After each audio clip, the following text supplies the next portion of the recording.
Linking on my brain. Okay.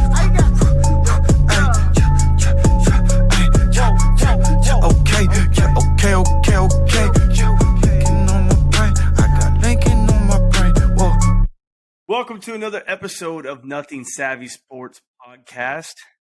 I am your host, Shooter, and these are my other two hosts, Anthony and Taylor. Anthony, the birthday boy, that is. Oh, yeah, that is right. You are birthday boy today. Hey. Yeah, do the full song, actually. Let's just kick No, it off. thank you. No, that's not. You Here, want the R, you one. R, you two. R, you three. Here we go. Yeah. Rock steady, baby. Go, Anthony. There we go. Thank you. Cheers. This is non-alcoholic for all of our underage viewers. It's an O'Doul's White Claw, so 0 alcohol. All right. Well, I mean, crazy week. Not always in the best way, but it was a pretty intense week. I feel like this week just drug by after all that. But we're here to talk about the NFL, and I guess we can talk about the important college games and touch on those just so we say something about college in the past 3 to 4 weeks. I know we've been really busy with the holidays and everything, but I mean, we could do whatever. What do y'all want to talk about off the bat? I know the Why don't we biggest touch thing. on some college first? Touch on some college? Okay, let's do it. What I'm are sure y'all that you thinking guys about have that some TCU takes. game? Who called it? Who called it? Come on, we all wanted TCU to win. We all vote for Mr. Duggan. I don't know even what Taylor said, if he thought Michigan was going to win or not. I forgot. He did. I picked Michigan, and I think I said that they would win by 2 touchdowns. Oof. Yeah. Okay. Big whiff. What me Speaking of and Taylor were talking about was he was saying that Michigan was going to keep it close, I think, and then in the second half, Michigan was going to do what Michigan does and take off with it. And what I said was, I think that TCU is going to be the first team to basically say, hey, we're a second half team too, and keep up that intensity and make it a really good game, which I'm glad it was a good game. well, there were some crazy shifts in there. Yeah. Both of the playoff games were really good. I was really excited about that. They were both amazing games. Everybody thought Ohio State was going to just get trampled by Georgia, and they came in and said, hey, Georgia, we ain't out of this yet. You can't just go by word of mouth that we're bad. They went in there and they proved that they were a good enough team to even challenge Georgia, which after the Michigan game, I didn't think they were – or the Michigan game and Ohio State game, I didn't think they were even worthy of it, to be honest. Yeah, I wrote off Ohio State after their troubles that they had in the end of the season, and CJ Stroud just looked more down on himself. Like he probably was disappointed in himself, so that makes sense. But I just wrote him off as being overrated after we hyped up their offense all season, just being super elite, scoring in like 4 plays every single drive, and then like scoring over 50 points a game. It felt like so it was I was shocked to see them hang in there like that, and actually they were up for a while, right? Weren't they? Oh, yeah. I was going to say it was. They were up by like 2 touchdowns, yeah. Yeah. Yeah. So, yeah, they were going crazy, and I mean, it sucks to fumble the bag again, but I'm actually hearing rumblings that CJ Stroud could possibly be the number 1 overall pick now over Bryce Young, and I would do that personally because Bryce Young is going to be a Russell Wilson, but might not have the upside. I wouldn't want to draft a short quarterback with the number 1 overall pick when you got someone like CJ Stroud that you could take. That's just me. But yeah, it was a good CJ game. looks good. He Like, does. I mean, he has the legs too, and he proved it. That he does. And I was Big like, time. where has this been? But he wants to be that pocket guy. And I mean, if you want to be that guy, and then the games that you need to use your legs, use them, and nobody has a scouting report on you. Look what happens when that happens. Good gosh. Dude, I can't remember insane. what week it was, but I remember saying at one point that CJ Stroud, in my opinion, of all the guys in college, was probably the best pro prospect just from an arm standpoint. And then, yeah, like you said, he probably did more for himself, even though he didn't win. he did more for himself this past weekend, draft stock wise, than any other quarterback did in college football during bowl season. Like, he played the absolute best game I've ever seen him play. Now, it sucks that they didn't win, but like Anthony said, he might be the first overall pick now. Yep. Yeah, I didn't know that Stetson Bennett did like really good. I mean, dude, him and CJ Stroud both 23 for 34. That's pretty crazy. To Ben- hit that. He didn't look great till the second half, so that's probably why yeah. you were shocked. He looked kind of bummish first half. Yeah, he was 23 for 34, 398 yards and 3 touchdowns and 1 interception. And CJ Stroud was 23 for 34, 348, 4 touchdowns, 0 interceptions. 93.9 QBR. He's only 5'11", 190 though. Stroud? That is true. No, that's Bennett.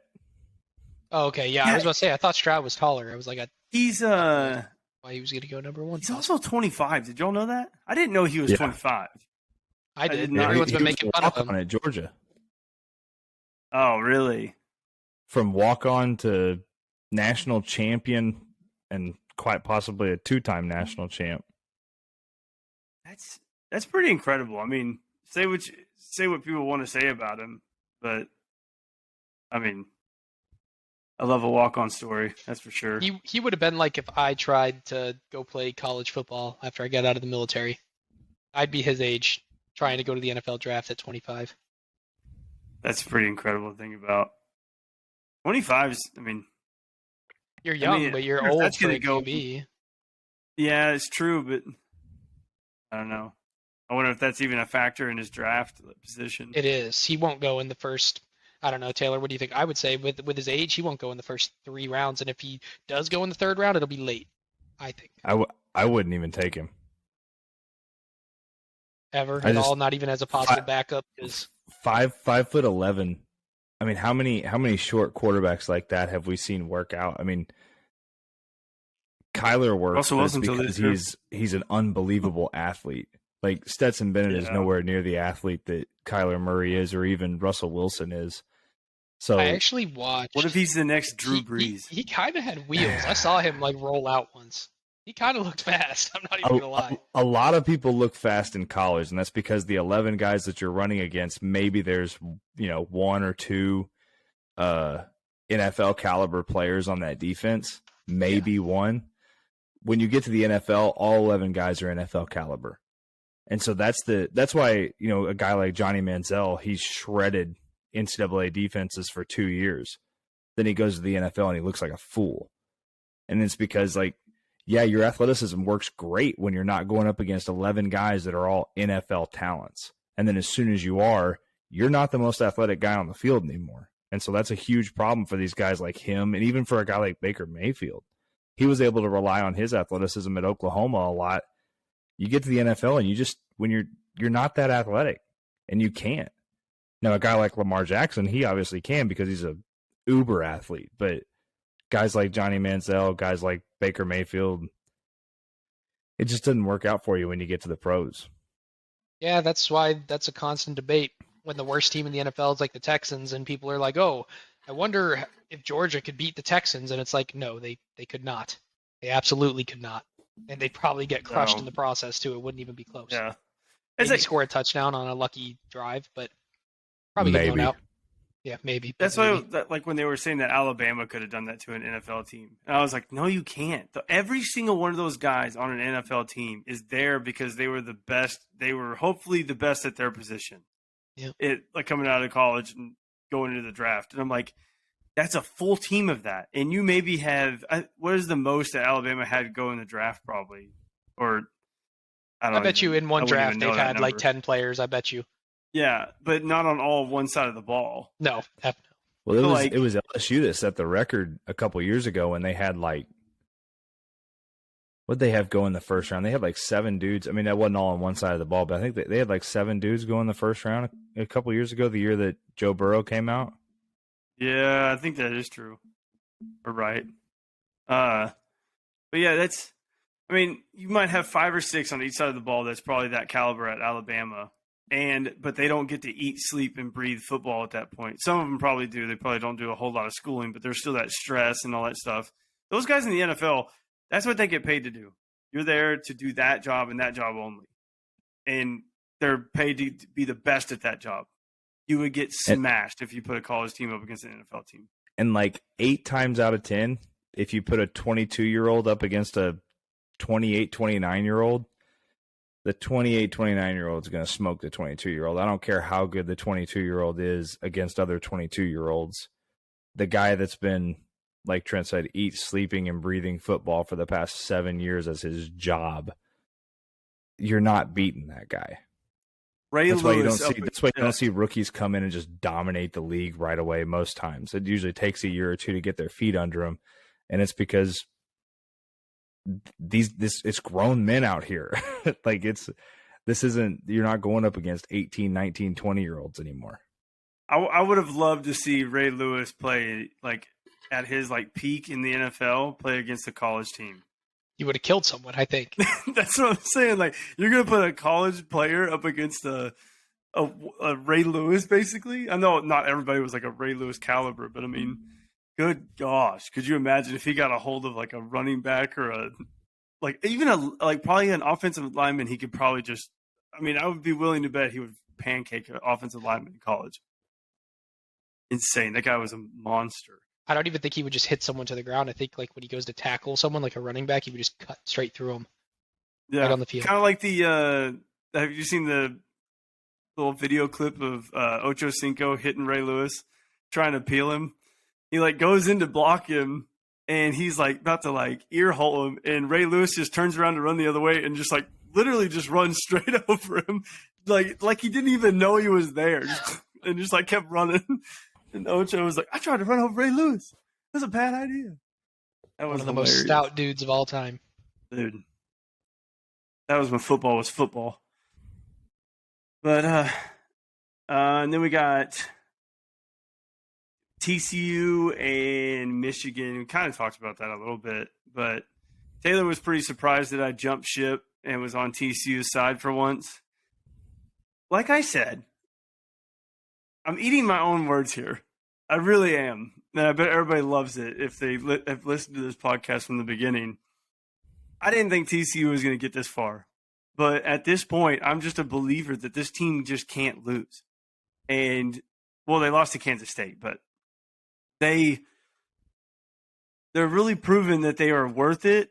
And I think it's because Duggan is an absolute beast, and the dude's got a heart of a lion. He really does. He's just an absolute monster on the field. And what a team that team is, because I'm pretty shocked. He didn't even look good this week or this 2 weeks. He didn't even look good when he played. I mean, he's 14 for 29, 225 yards, and 2 touchdowns, 2 interceptions. He really didn't look good. But he did have 2 on the ground, but not like he had a bunch of yards or anything. But like he's the guy you want in the. Y'all hear that? Yeah, I did. No, what is that? Baby's not happy, Anthony. But he's the guy you want at the. he's the guy you want at the end of the game. The ball in his hands. Like Taylor said, against Kansas State, they made a mistake doing that. They made a mistake putting the ball in somebody else's hands. Give it to the guy that wants it more than anybody in the world. Like that guy, if you give him the ball and he's on the 5-yard line or inside in the red zone, I guarantee you he's not going to go down by just 1 or 2 hits. Like that dude's going to drive through and get into the end zone. If you're don't even know the guy, and I trust him with my life. The guy, that's what I'm saying. Tell me, come on. We talked about before Taylor joined the podcast, our dog of the week and stuff. That dude has dog in him. That guy, he will not quit. I don't know if he was down 28 points in the fourth quarter. A lot of teams would be like, "Oh, we're done. We've been getting dominated all game." I think that guy would go out there and he'd try to ball. He's that's the type of player you need on an NFL team. I don't know if he has NFL aspirations. I'm sure he does, but that's the type of guy you want. Whether or not he's got like all the technicals, any of the intangibles. When someone has a mindset like that and at least some of the ability like he does, that could be dangerous. And I think I don't know if he's been an underdog his whole life. I don't think he's that tall, right? And TCU was like looked down upon this year. No one thought they were going to be good, and now all of a sudden he's good. So he could be like one of those overlooked people that does really well. He's 6'2", 210. That's good enough. I was gonna say he's a pretty big dude, and he's got some wheels on. It doesn't look like he's moving very fast. I don't know if it's because he has short little bitty strides, so it looks like this the whole time. But the dude's that one time, who is it against?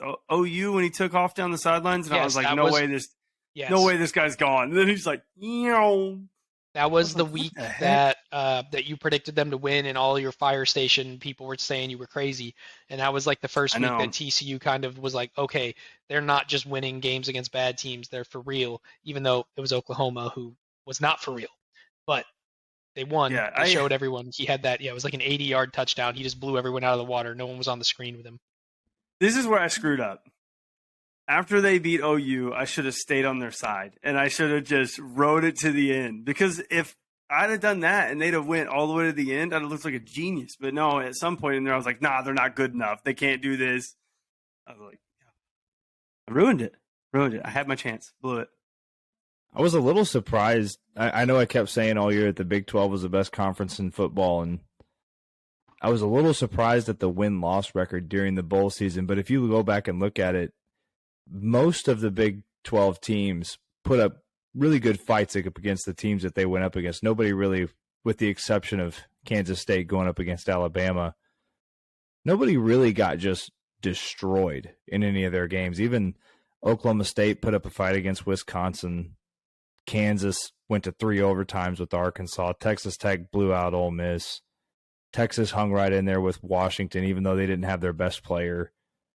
Oklahoma was right there against Florida State. And then you got old TCU getting to the national championship. Yep. Is this their first playoff appearance, Big 12? No. Oklahoma used to go every year. Are you talking about national championship appearance? No, the playoff appearance. No, Oklahoma went to the playoff like every year. Kyler Murray went to the playoff. Baker Mayfield went to the playoff. And honestly, Baker Mayfield's here. Baker Mayfield, they did the same thing to Baker Mayfield in that playoff game that TCU did to Max Duggan in the Big 12 championship. They took the ball out of Baker Mayfield's hands, even though he was the dude that got you there. And that's why they didn't go to a national championship that year. So they haven't been in the national championship yet. The Big 12 team? Not in the playoff. Not in the playoff era. Gotcha. No. I don't know why I don't remember OU going. Maybe because I have a dire hate for them, but that's just. They were the ones that got beat by like 40 points by LSU that year. Oh, that's right. That is right. Man. I remember that now. Well, any other college you want to talk about? Other than LSU being pretty crappy against Purdue on how they destroyed them. Hanging on them, man. You can't score enough points, in my opinion. That's what I said. And just Purdue, man. It's not a good football team. You know what I mean? It's just. So, did Red beat Purdue this year? You're asking for that. I know. Hey, we weren't good. I never said we were good this year. Yeah, no. Hey, Matt Rule's going to turn it around, man. You're right. I think he will. I hope he does. I really do. Get y'all a good 6-5 record, something like that. Right. No, bigger than that, Anthony. He's going undefeated. I just agreed. I just heard and agreed. Yeah. All right. Let's get on into the NFL. What do we got? What do we got? Week 17 NFL. What do y'all got? A great week of games. Unfortunate situation on the Monday night game. Obviously, everyone has seen that. Y'all just want to talk about that one right away? Get that one out of the way. Don't have to talk much about it. Got No opinions on it. Afraid to say anything for just backlash. happy to hear that he's okay. Me Recovering. too. I heard so latest update was breathing tubes out, breathing on his own. He had a chat with his team. Apparently it was pretty emotional and stuff. Can understand that. Yeah. And then I haven't really heard what the future plans for him are, but other than just straight recovery, even though he's recovering pretty fast. They put him on the IR, so he's not going to play again this season. If anybody was wondering about that. Yeah, I don't think so. But that'll be crazy if he comes back and plays. Honestly, I mean, that's what they said was best case scenario. He's exactly who he was before this. Yeah, and I mean, I kind of figured his recovery might be like a little bit faster or not like as bad, just because it wasn't like something was wrong with his heart. It was like a freak incident. And I'm not going to say the word that what they think happened because I don't know how to pronounce it very well. But it's like I think they said like it was like a 1 in a million chance that happens at that time. Like your heart has to be hitting that like electric shock or whatever right at the same time as he's getting hit. And then I'm just like, there's a reason why it's never happened in football, because it's like 1 in a million type thing. And then it just happens to happen to this guy. And thank God we are where we are today, because I think the last time I think someone actually died on the field was in 1971. And if that can tell you anything, I mean, I don't think this sport's that dangerous that it'll take your life. I think that was just a freak accident. But glad he's I went okay. out there, I would die. Yeah. Well, that's a little different. It's not dangerous for the dudes who do it every day, That is true. but they would kill me. Do y'all have anything to say about them canceling the game outright, just like not playing it again? Purely selfish things about fantasy. That's it. Yeah, I don't really have a problem with them canceling it. My issue comes from it's kind of like what Joe Mixon had an issue with it, and when they announced like the special circumstances surrounding like home field advantage and things like that in the playoffs, they made special rules for this circumstance. And I mean, in the NFL rulebook, it says if they have to cancel a game for any reason, it doesn't say for weather, or it says for any reason, then records will determine seeding, and then you go by tiebreakers. But for some reason, this special circumstance, they changed everything for how all the home field advantages work. And I guess all 32 teams voted on it. The only team that voted nay was the Bengals. And Joe Mixon actually tweeted out at one point, so we're not following the rules anymore, and posted a picture of what that rule page says about this exact circumstance. And I don't know why we feel like the game was canceled. I understand that why it was canceled was a crazy, horrific scene. But you have a rule in place for when this happens. Follow your rule. There's no need to go through and figure out we got to figure out a new way to handle this. No, follow the rules you already have in place. Record determines it. That's it. The number one seed was super up for grabs between the Bengals, the Bills, and the Chiefs. The Chiefs. I think that's who it was. So that's what happens now. Now the Chiefs just have one extra win on the rest of the pack, and if they win this weekend, I think they're guaranteed. I'll go look at the standings right now, but I'm pretty sure Chiefs are 13-3, Bengals 11-4, and the Bills are 12-3. So if the Bills had beaten the Bengals, they would have been tied with the Chiefs, and if one of them won and the other lost, they would have gotten the number one seed. If the Bengals had won, then the Chiefs would have gotten the number one seed if they won their game, no matter what. But if they lost, it would have been and the Bills and the Bengals both won in Week 18 this week, you'd have a three-way tie for 13-3 or 13-4 as the entire. Like, that's crazy. Then it would actually come down to a tiebreaker. But now you just took one whole game away from the Bills and the Bengals. Pretty much gave, really, if anyone's going to talk about advantage, you gave advantage to the Chiefs, who probably don't need any advantages at this point because Yeah, they're already true. great. So you're giving them extra leeway to go through Arrowhead, which every single NFL player says Arrowhead is the hardest place to play. I don't know if it's just because it's super loud, super red and yellow, whatever it is, but every single person in the NFL says Arrowhead is the most intimidating for whatever reason. You'd have to ask them. But yeah, Hmm. so obviously, player safety super important. Tragic situation. Now, not as tragic because at least he's going to be okay, so that's awesome. But it really does have real implications, like for the league. If this was a throwaway game, nobody would have cared, but it wasn't a throwaway game. This is going to be probably a top 5 matchup of the entire season out of the Yep. out of the over 100 games that have already gone on. And now the fans get that taken away. I'm sure they're giving refunds to everyone's tickets, and that's not a big deal. But this does have a lot of impact on how the seeding is going to go at playoffs in the AFC and a super competitive conference. So I agree. Like with Joe Mixon, like you gotta follow the rules. They're in place for a reason to prevent stuff like this from happening. And now if everything that I said comes true, and it's a 3-way tie between 13 and 3, some of the teams are going to feel, or 13 and 4. Sorry, I keep saying 13 and 3. Someone's going to feel shafted. It's either going to be the Chiefs or the Bills are going to feel shafted because if the Bills had won out, they could have gone the 1 seed. So it'd be a shame.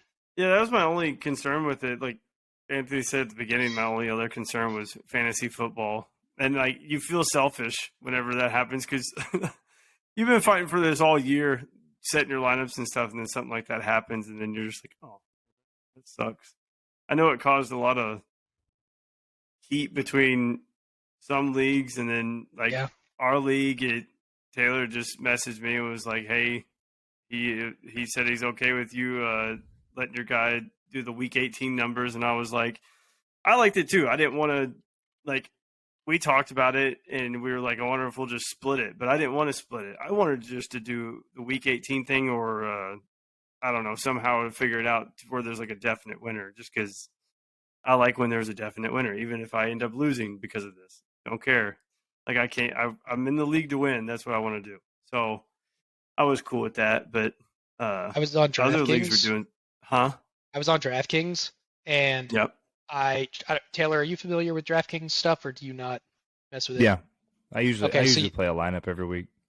Okay, there you go. So you know, like on the Thursday night and on Monday Night Football, instead of picking your entire lineup of like 9 players or whatever it is, it's the 6. It's 1 captain and then 5 flex spots. I did that. I had every single person in my lineup that scored points during the fantasy game up for the first like 10 minutes of the game before the injury happened. And I also had Tyler Boyd as my captain, and Joe Burrow I also had on my team. Tyler Boyd, okay, he scores a touchdown. I was like in the top couple hundred teams, and I was supposed to be winning like $150 off rip, and I was like super hopeful that if they canceled the game, they were just going to do it as is for the money, and that I was going to turn $20 into 125, 150, whatever it was, and then they're just like, oh yeah, we're going to refund. I'm like, oh, of course you're going to refund now. And I finally am like near the top of DraftKings. I think my best finish ever in DraftKings, I'd have to go pull it up. I was like definitely in the top 1,000, and I turned $20 into 70. That was the best one I ever did, and this one I doubled that, and then they tell me that they're canceling and that I'm just getting my money back. Like, of course you do, DraftKings. Yep.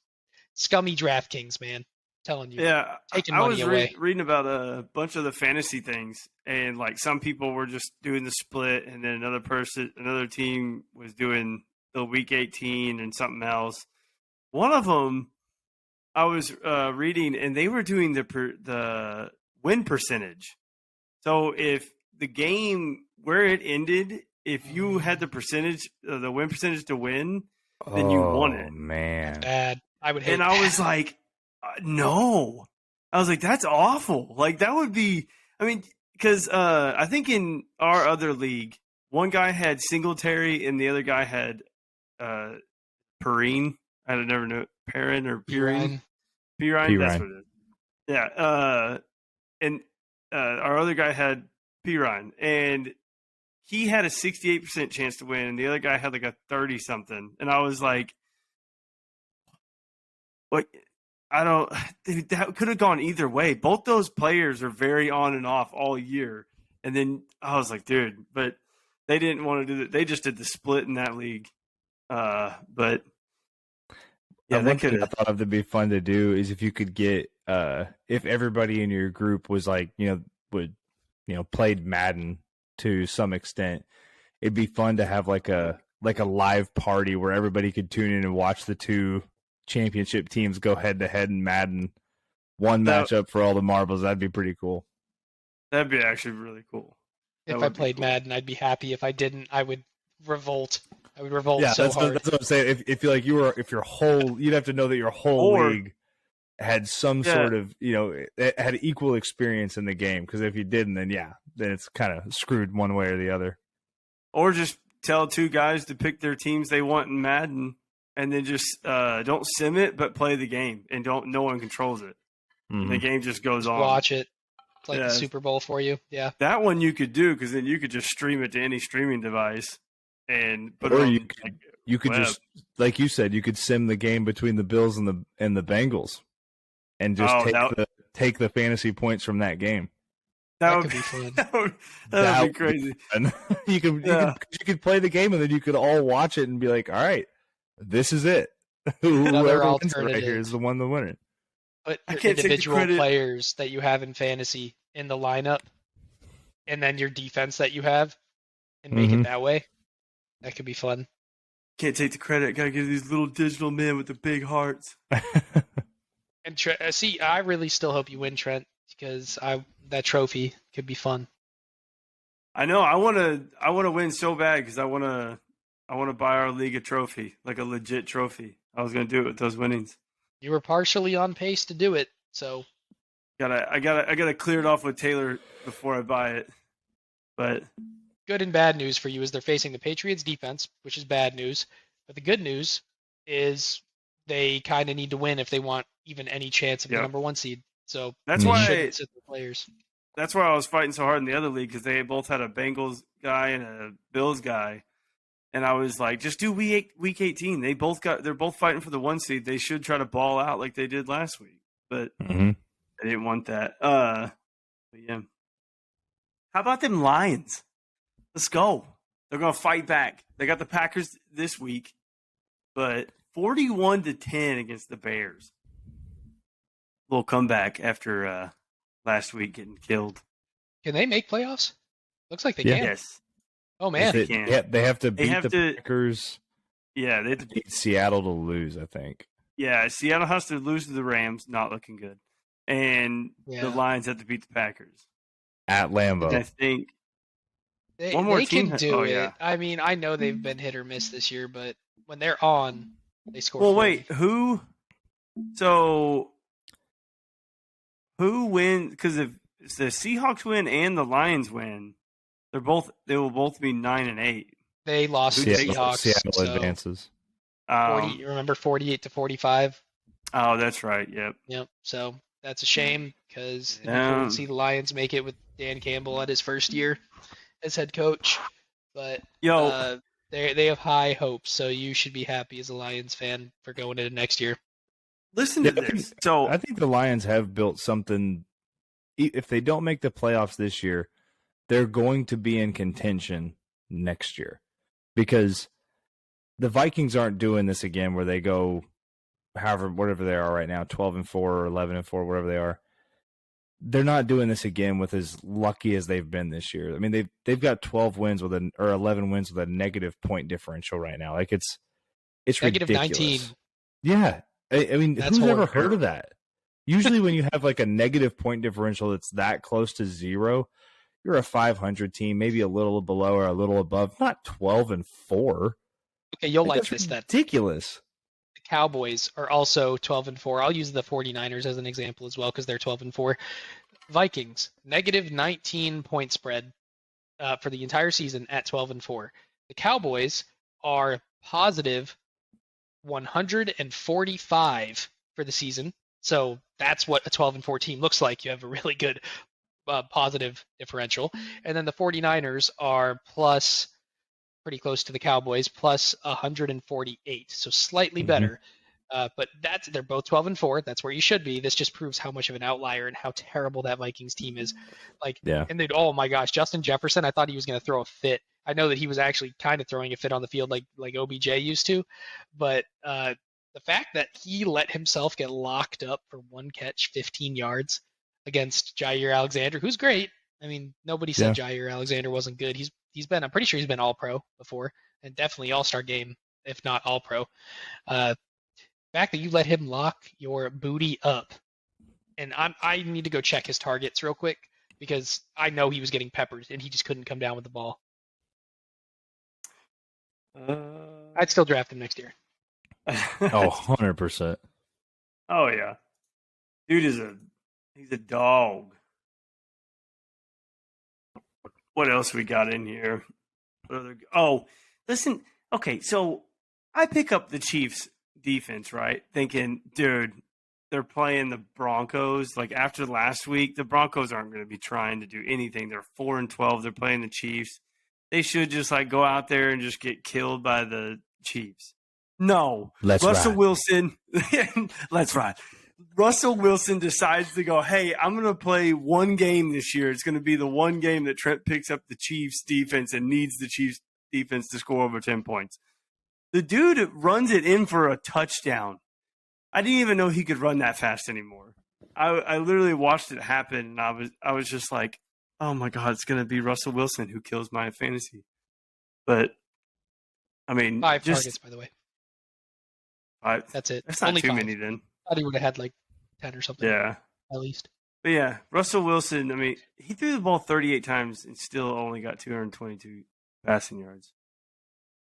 But do we give him a chance? Like I said. No. I would not. That is a quarterback that you leave in the free agents next year if you're playing fantasy football. Oh, that's what you're saying. And pick him up at the end. That's fine. I can't argue with that.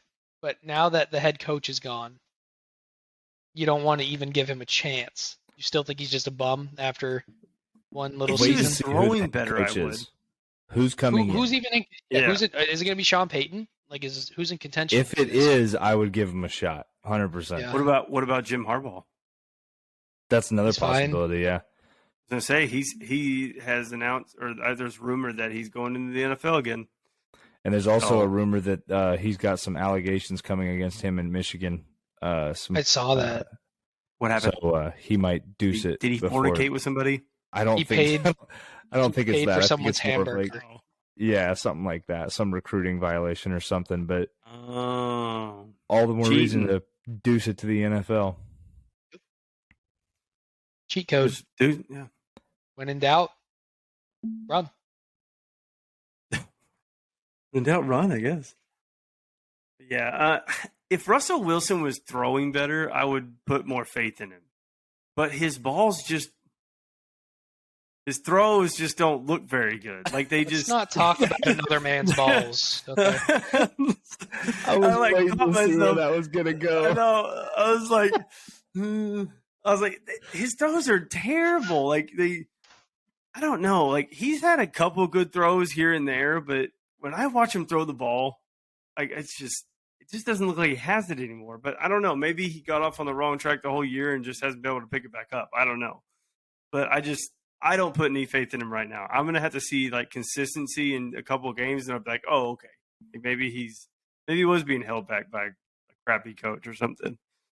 But right now, he's got weapons. I mean, he had 2 decent receivers. He lost his best running back, who I don't even think he really passed out of the backfield very much. But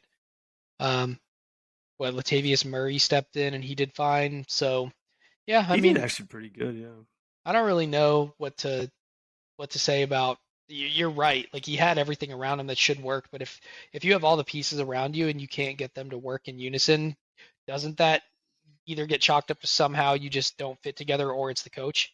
Like, aren't those really the only 2 options? Because if you just combined all the best players, put them on the I don't know why I'm blanking. What the heck is the Pro Bowl? If you put them all in a Pro Bowl team, but they're actually playing, they're not playing 2-hand touch. Shouldn't they be super team elite? Everybody should be amazing. And if team you don't have a chemistry coach, is a huge thing. I mean, I would say like those connections between a quarterback and like their receivers is huge. 'Cause Linemen need to know where they're going to be. Yeah, I mean, Apparently that's good. there's like a reason why when a quarterback and a receiver are like almost best friends, why they connect so well. They can literally almost read each other's minds. Usually, if you know that person, you know what they're gonna like, what their instinct is, and stuff like that. It's just easier to read somebody. I don't know how the NFL is with that, and maybe that's why Russell Wilson doesn't connect if you have to call his agent just to get a hold of him. I doubt he's a very friendly guy outside of work. I don't know if he's still like that. But I remember Marshawn Lynch saying something about it where they were trying to get a hold of Russell Wilson, and they're like, no, you got to call his agent first or something like that. But I don't know. Maybe he's not. It doesn't seem like they don't like him. I don't know. They defended him this week. Everybody was I know. defending him this week, saying that he's not a bad guy. Y'all are making all this stuff up. Like, they finally came to his defense, crazily enough, because it did feel like they didn't like him. And now all of a sudden everyone's they like, did not like that guy. yeah, Let's now rock. if you start saying that again, it's out. They're going to kick him out this time. They're not giving him a second chance on that one. Broncos country. That's right. That's right. Russell, He hasn't said hello? it in a press conference, has he in a while? I don't know. No, I I don't haven't watch heard anyone. Broncos press I haven't. conferences. Me neither, usually. The thing we need to keep in mind, though, is that the Broncos haven't been a very good football team in a long time. And so I know that everybody kept saying like they're a quarterback away. They're a quarterback away from doing it. This is a team that hasn't won more than 7 games since 2017, I think. I was just looking at it. I just lost it. I mean, that's losing seasons for 2016. I'm sorry. They were 9-7 in 2016, and they haven't won more than 7 games since then. So Who was their QB in 2016? It was that Trevor the Osweiler Siemian. days? Oh, dang. Trevor Okay. Siemian. So, I mean, there's I a remember possibility that the Broncos weren't as good as everybody thought they were. Everybody kept saying, like, oh, man, there's all this talent here. Why aren't they winning more games? They should definitely be able to win more. Maybe they just need a quarterback. Maybe they just weren't that good.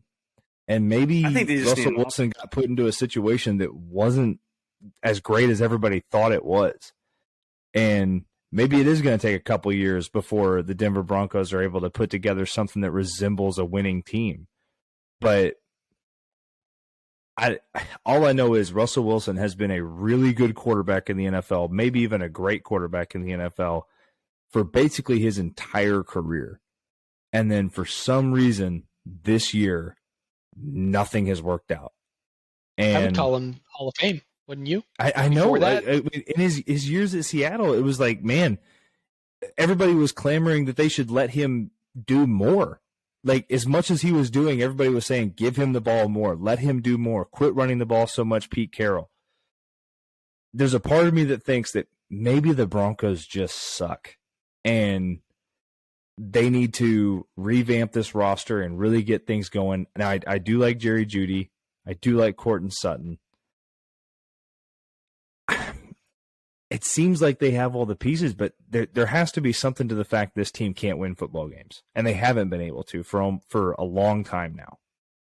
So you're a stat guy, and I don't know if you know where to look up this stat, but last year I heard a stat about the 2021 Broncos, about how they were like 30th or 31st in their tempo. I forget what the stat is called, like just the amount of plays they run per game. And their pace of play, that's what it's called, pace of play stat. They had like one of the worst in the entire league. So I was telling people this year coming into the season, the only thing that changed with their team was a new quarterback, and Russell Wilson wasn't known to be a high pace of play quarterback because he was on a run first team. So I was like, you might want to stay away from these people if you're looking for all these fantasy options, like Jerry Jeudy, Courtland Sutton, Javonte Williams. I was like, he's probably still not going to have a high pace of play like last year when they had Teddy Bridgewater. And I don't know if you know how to where to find those stats, but I would bet you that they're still probably pretty low in the pace of play. And that's another contributing reason, I'm sure, why they can't score the ball, because they're running way less plays per game than other teams. And always in shambles, too. The amount of delay of games I feel like I saw Russell Wilson take this year was just so much more than other quarterbacks I watched. And also, before I forget, so go ahead. They are 18th in the league in Pace of plays play. per game. Okay, so They've got 63 a game. I think. what's the I high think and low? Tampa Bay's the highest with 69.1. Carolina's the lowest with 57.4. That makes sense. They gave up. So, but I just wanted to give a little warning, not regarding the Broncos, but regarding the Raiders. Jared Stidham, he did exactly what every backup quarterback does. They come out and they ball out. Fade him this week in everything. You know what happens. Trent, tell him how many times I've been right about this all year. Go ahead. Pretty much every time. 5. At least 5. Every time. Dude, it's a stat. I just see it. I see it happens every year. So please. Look him in the eyes, Anthony. Fade Jared Stidham in everything. If you do DraftKings like Taylor, don't draft him because he looks like a good bargain. He's going to throw probably 2, maybe 3 picks. You'll get lucky if you get 1 touchdown and like 200 yards. It's not happening. You heard it here first. The one thing I'll say, Nothing's happy. it was the 49ers, though. Like, that's a stout defense that he just hung 34 on. And I was hoping you would come here and say something about that because even I was embarrassed when he was carving up the 49ers. I was like, this is very uncommon. The 49ers, what did I say that they had just a minute ago? They've had 264 points allowed this year, and that includes the Raiders game, and the Raiders scored 34 of that on them. So the Raiders just scored like 1/8 and 1.85, whatever, 1/8 and a half of the points for the entire season scored on them. So they scored pretty much double what every other team had scored since the season started. So pretty impressive, can't lie.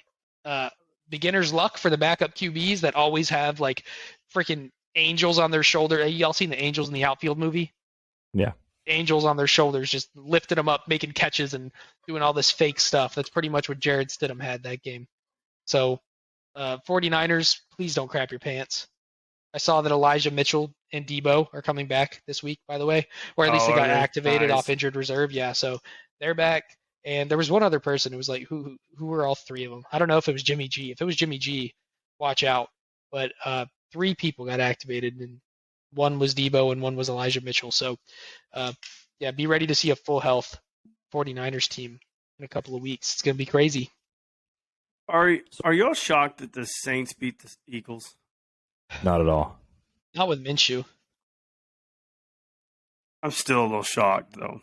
You thought I'm it should have not. been different? Well, after the way they played the Cowboys, and then they come out there and That's a The divisional Saints- game, though. You heard Like- me and Taylor, too. Taylor, we called it. We Yeah. said that they play good teams hard. They always do. yeah. I will say, Fun. so going into this week, I said, so I was kind of making the case for Dallas to find their way into that 1 seed, and they would need the Giants to beat Philly, and they would need the Cardinals to beat San Francisco. Both of those things aren't happening. I don't think either one of them is. From a fan's perspective, if I was playing in the game, I wouldn't care who we're playing. Okay, I want to make that clear. Because as a player, that's how you kind of have to view it. Like, I don't care who they put in front of me, I'm going to whoop whoever's in front of me. As a fan, though, I'm allowed to be scared of certain matchups. I want Philly to win. I want San Francisco to win. Because I don't want to be the team that plays Green Bay. At all. I don't care that they're a 7 seed. I don't care that it's going to be at your home field. I don't want to be the team that plays Aaron Rodgers after he just ripped off 4 or 5 in a row, whatever it was, after everybody counted him out and everybody told him something was wrong with his team. He said, shut up. I'm going to go win some football games. We're going to the playoffs. This season's not over. He's going to be PO'd going into that wild card game. I don't want to be the team facing him. You're not going to have to worry about it, Taylor. The Lions are going to beat the Packers. Okay, that's not happening, Trent. It is going to happen. Don't stop talking bad about my Lions. I'm not talking. Don't say Look what y'all. they just did to the Bears. I said nothing but nice things about your Lions. But Aaron Rodgers is on a mission right now. And this happens to him in these seasons where everything kind of goes bad at the beginning, and then everybody goes, "Oh, what's wrong with this team? Maybe Aaron Rodgers doesn't have it anymore." And then every single time this is going on, Aaron Rodgers has one of those interviews where he's just like, "Look, you guys are overreacting. Everything's okay." And everybody's like, "Well, is Aaron Rodgers right, or is he just doesn't care what's going on here?" And then boom, he rips off however many in a row, just like he has. They get a matchup against the Lions at home for the playoffs. They win this game. They're in as the 7th seed. I want no part of that 2nd seed at all. Don't care that it means you got home field until the NFC Championship. Don't care at all. I don't want to play Green Bay. I'd rather play anybody else in the playoffs, not named Green Bay that first week. I'm telling you, I don't care who they play. Green Bay is going to win in Wild Card Weekend. They're not even going to make it there. I'm telling you. You don't have to worry about it.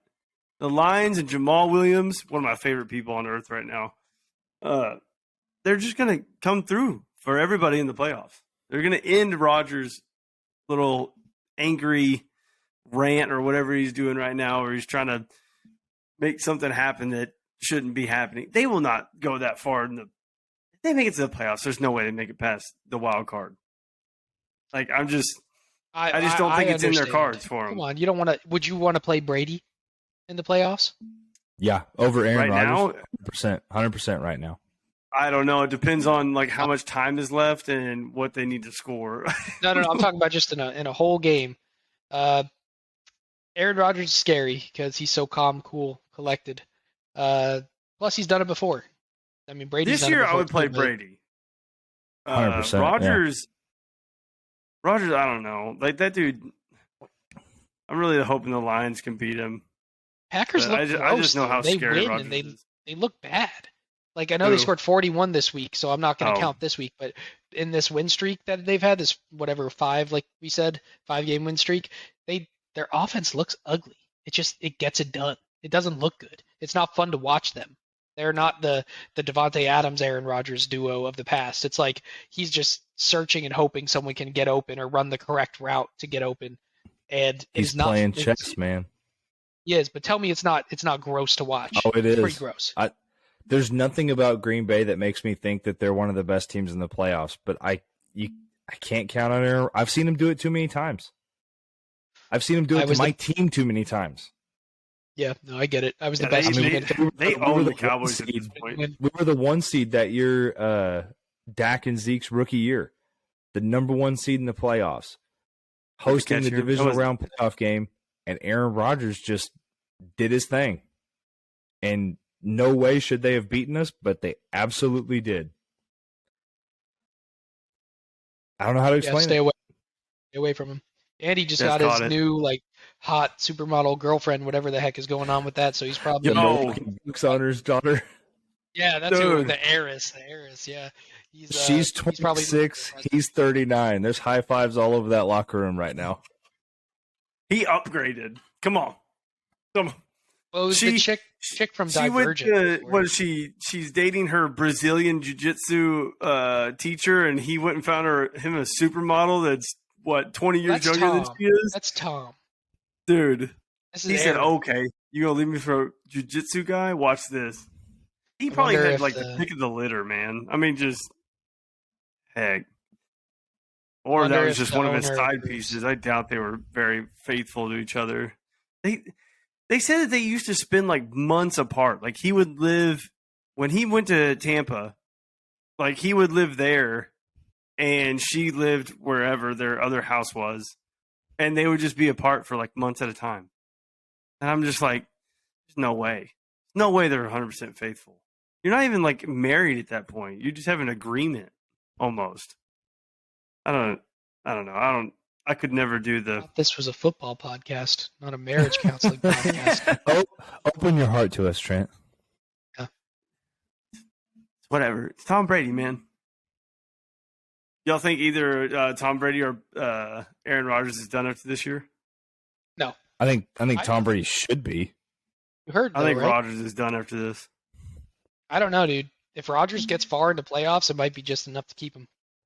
But Rodgers is also the kind of guy that I could just see quitting out of nowhere and just being like, "Look, I did everything I want to do. I'm done." Like like to where Tom Brady feels like I've got more in the tank. I still, I got to put some more out there.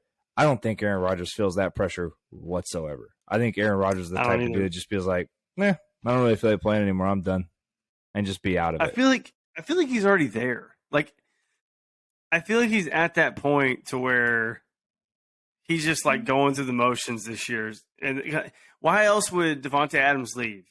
They said that they had the talk, and he asked Rodgers, like, "Are you going to be back?" And then he left. Like, I don't think he's coming back. Devontae Adams didn't want to be there unless he was going to be there. Well, he also wanted to go play with his best friend, apparently, and that he had always dreamed of playing for the Raiders. He said that recently. So, what have you guys heard the newest conspiracy theory around Tom Brady, though? Going to the Raiders? No. Hooking up, going to the Raiders. So think about it.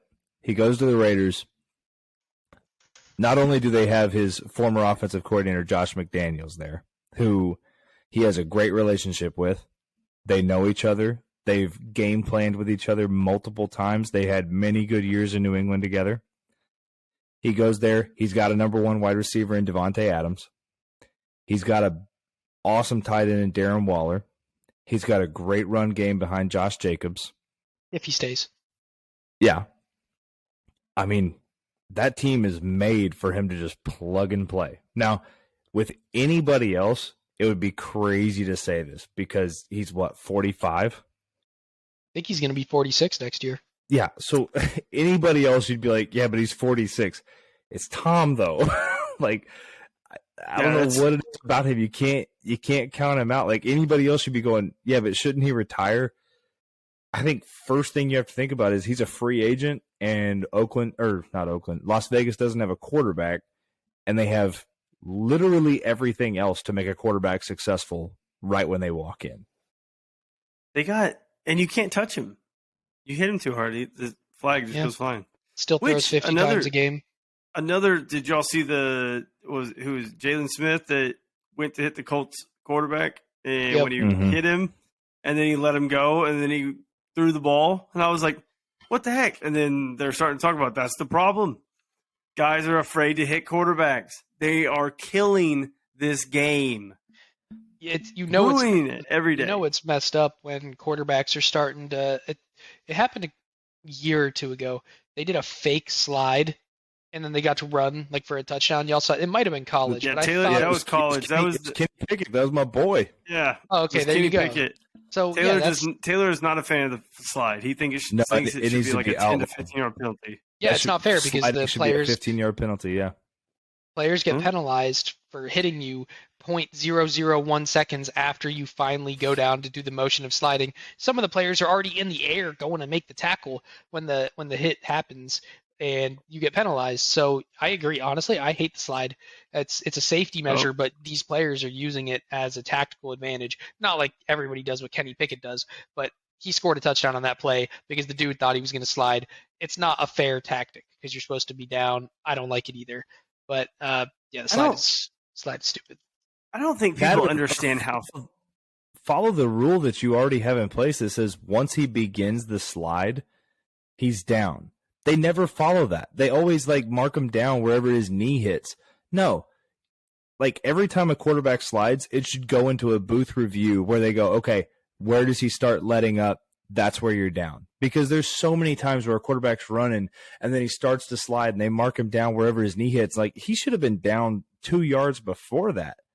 And same thing with the Kenny Pickett run. They should have looked at the play and been like, okay, he starts to, there it is right there. He's down right there. Stop the nonsense. Get rid of the slide altogether.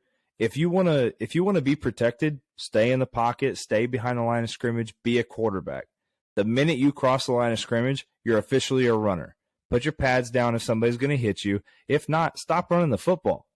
If you're scared, go to church. Don't run the ball. Scared, go to church. The other thing, the Kenny Pickett thing was clean, but yeah, I was not a big fan of it because of that. I was really?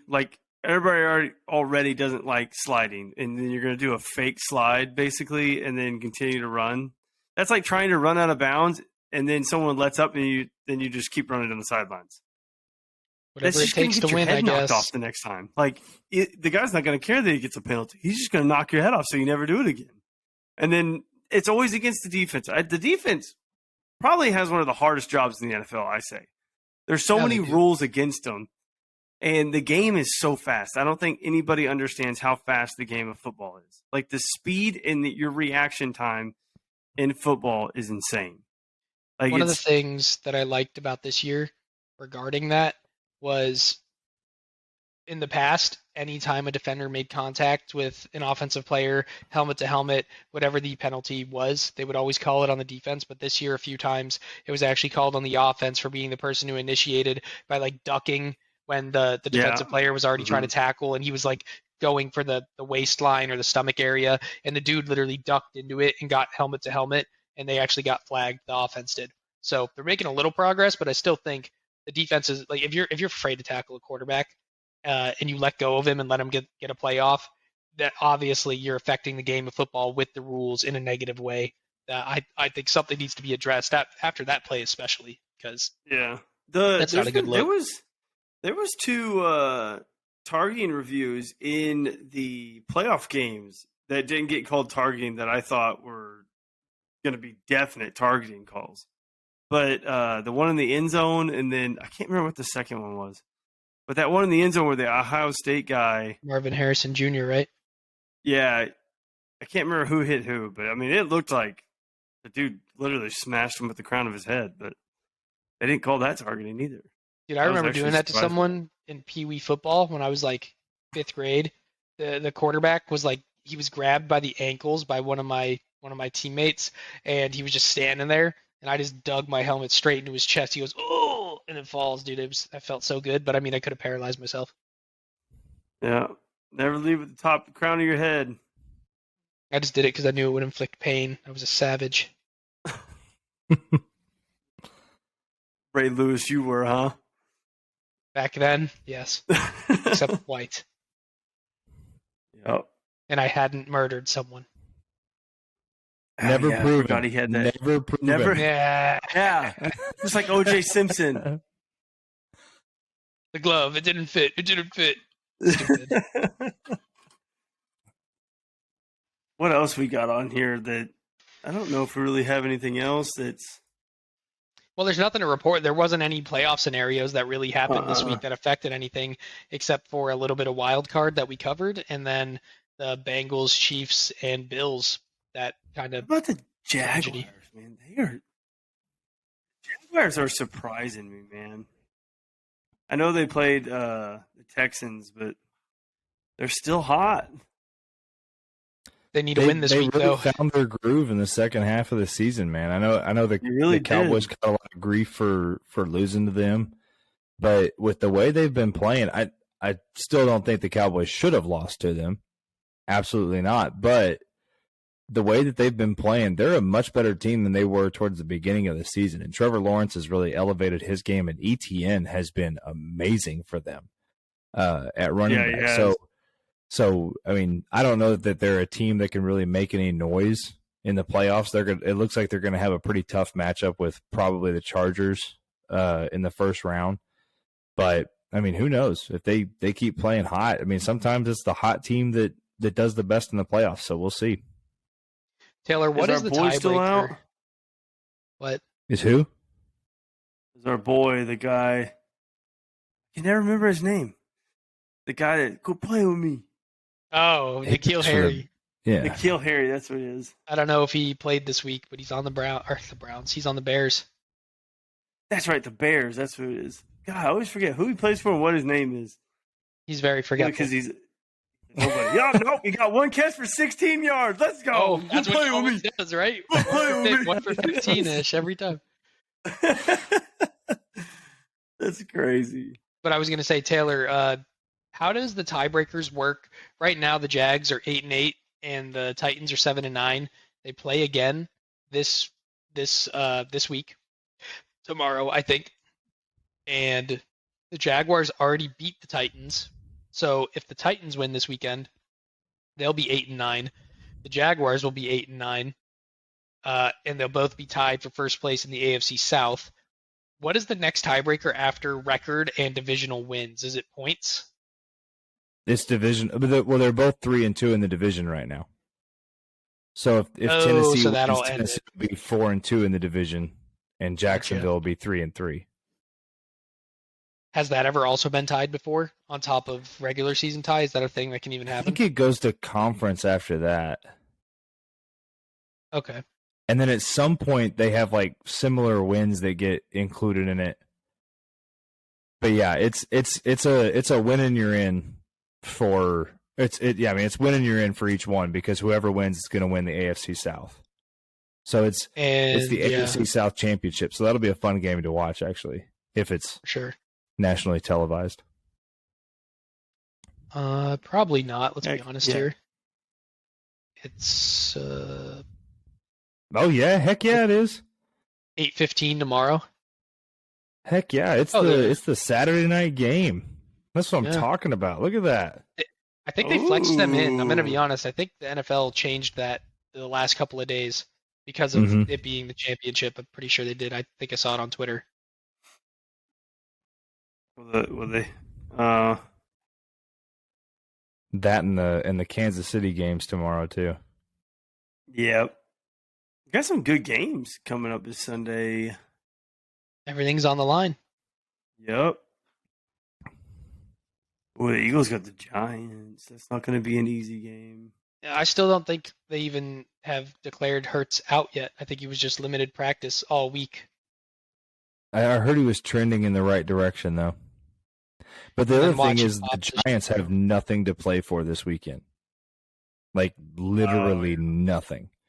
They win, it does nothing. They're going to be the 6th seed. They lose, it does nothing. They're going to be the 6th seed. So I think that's why a lot of people are – the Giants are like 14-point underdogs right now. I don't think they're going to play anybody. Saquon, if they're smart, Saquon doesn't even put shoes on. Yep. Like, let him wear flip-flops on the sidelines. No chance he's getting on the field at all. Yeah, he doesn't need to play at all. I just need Stephon Diggs to come out and play ball like he was at the beginning of that game. I was pumped when that game started. Like, he came out, he caught 2 passes and was like jumping up and down, like all psyched and stuff. And I was like, dude, this is it. It's going to happen. But I had other plans. I need him to come with that same energy. I hope with DeMar being okay and everything, that they're in good spirits and ready to play. I know seeing CPR is a little traumatizing. I can understand that from the line of work I do, but now that he's good, hopefully they can put their minds at rest, come out and play some football. But other than that, man, finally got on here to do a podcast. We've been absent this whole week. Hey, Things man, kept the happening. holidays were not unaffected. Yeah, I know. I broke my wife's car yesterday, so You apparently dummy. under What her did you words, do? I'm the one that broke He it. was doing man stuff. I was doing man stuff. Doing man stuff. Me break things, Mongol break car. She had a leak in the radiator and a radiator hose, and I was looking to Trey fix made it it. worse. And it was already broke, okay? I was just trying to get the hose off, and it broke the rest of the way. Okay, you want to know what you do in these situations? What? You call Blake. You always call. No, Blake. it was an That's easy what I did. fix. Oh, was it? Was it an easy fix? It was it now? Was it really? Was it really easy? It was gonna be an easy fix, and then the plastic broke. Okay, broke the rest of the way, but Who broke it's it? fine. It's fine. It wasn't me. It was already broke. It just broke the rest of the way. Nah, you broke it. Yeah. Quit You know what playing with me. You just are like N'Keal Harry. You're never going to be touching a car again. You're benched. No, I was so excited, man. I was like, oh man, this is gonna be so much fun. Snap, crap. But I think we're all wrapped up here, man. And Sir. I think you know what time it is, Anthony. I see him as I call him, and I call him as I see him. Call it a hot take. but I think I'm going to see a Patriots playoff berth this weekend. Let's ride. Ooh, you just cursed yourself. with that. It's okay. It's okay. Mac Jones, 400 yards, 4 touchdowns, 0 picks, rush for 130. Bro's going to go crazy. Show us a side we've never seen. You heard him. You heard the man. Nothing savvy. We out.